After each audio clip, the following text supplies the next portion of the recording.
And now, the best 60-ish seconds of your week. The Christmas holidays are behind us, cold January is with us, high winds accompanying, and the nation's first caucus is about to occur Monday night in Iowa.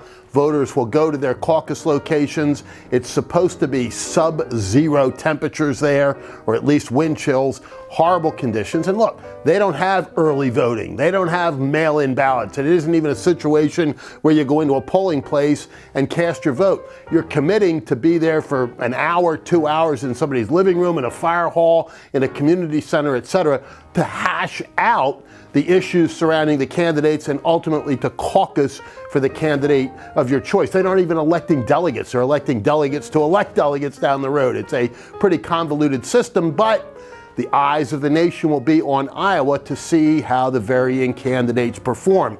They say that there are only 2 or 3 tickets out of Iowa. And the question this year is it 2 or is it 3? Donald Trump holds a commanding lead in Iowa. I don't think there's any question that he's going to win the Iowa caucuses. The question will be by how much, who finishes second, and how far behind second the third place finisher is. Ron DeSantis put a lot of money into Iowa. He has the support of most of the Republican establishment there, the governor, some of the evangelical leaders, etc. But Nikki Haley has put a lot of money in there in recent days and has been ascending in the polls, and many of them show her now neck and neck with DeSantis. If he falters there, his campaign is in serious trouble, and many inside the campaign are beginning to worry about what things will look like the day after the Iowa caucuses. But earlier this week, we had the last of the debates prior to Iowa. It was only DeSantis and Haley on stage. Ramaswamy was not able to qualify, and Chris Christie had gotten out of the race the same day. And although he hasn't been performing terribly well in those debates, he did very well on Wednesday night. Meanwhile, Nikki Haley, who's been doing very well in the debates, didn't do so well. Well, what's interesting with her approach was that she had this DeSantisLies.com website that they put together that she referenced, I was counting, more than a dozen times during the course of the debate. It got to be awkward in so many ways. Whoever advised her on that, I'm advising, don't give that advice again. It was really terrible. And it hurt her, I think. One, showing her weak and unable to go through the give and take of presidential politics and debates, which are a big part of the equation.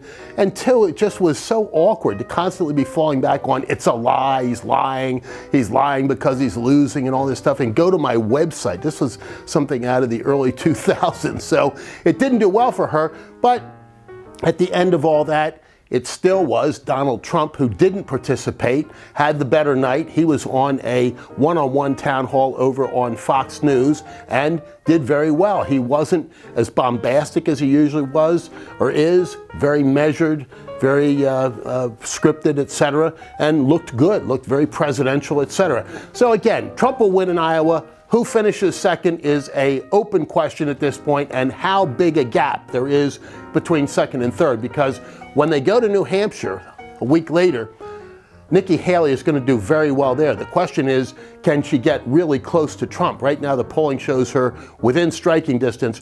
Ron DeSantis way behind. He doesn't have much going on in New Hampshire, where Haley has the support of the governor, etc., that DeSantis does in Iowa. And these presidential primaries run on momentum. That is the key word. And so who has a little bit of momentum coming out of Iowa and who has significant momentum coming out of New Hampshire will make a difference, because next up is South Carolina, and a true test for Nikki Haley because it's her home state and Trump leads in all the polls there. So if she's unable to perform well in her home state, that's going to be trouble for her down the road. But there's lots to watch, and we all know this, no matter who the Republican nominee is, they're light years better than what we have in the Oval Office right now. And I continue to predict that ultimately he, Joe Biden, will not be the candidate of the Democrats in 2024.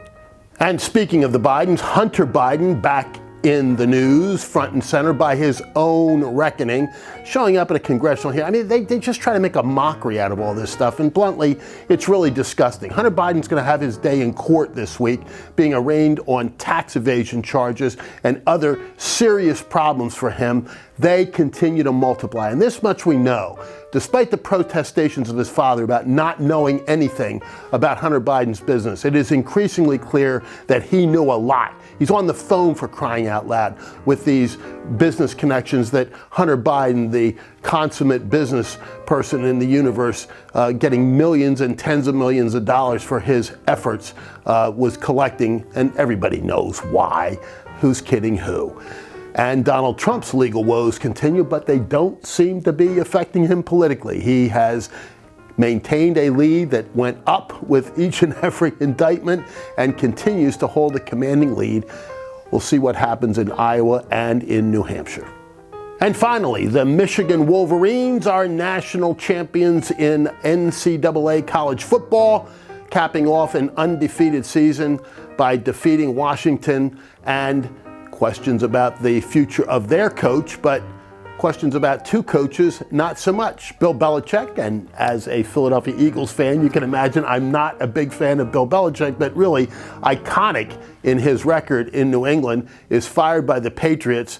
You always thought that he was the one guy that could never get fired, but he's on the open market now. And Nick Saban, iconic coach at Alabama, arguably the best coach in the history of college football, retires at age 72, saying basically, not using these words, but I'm old enough.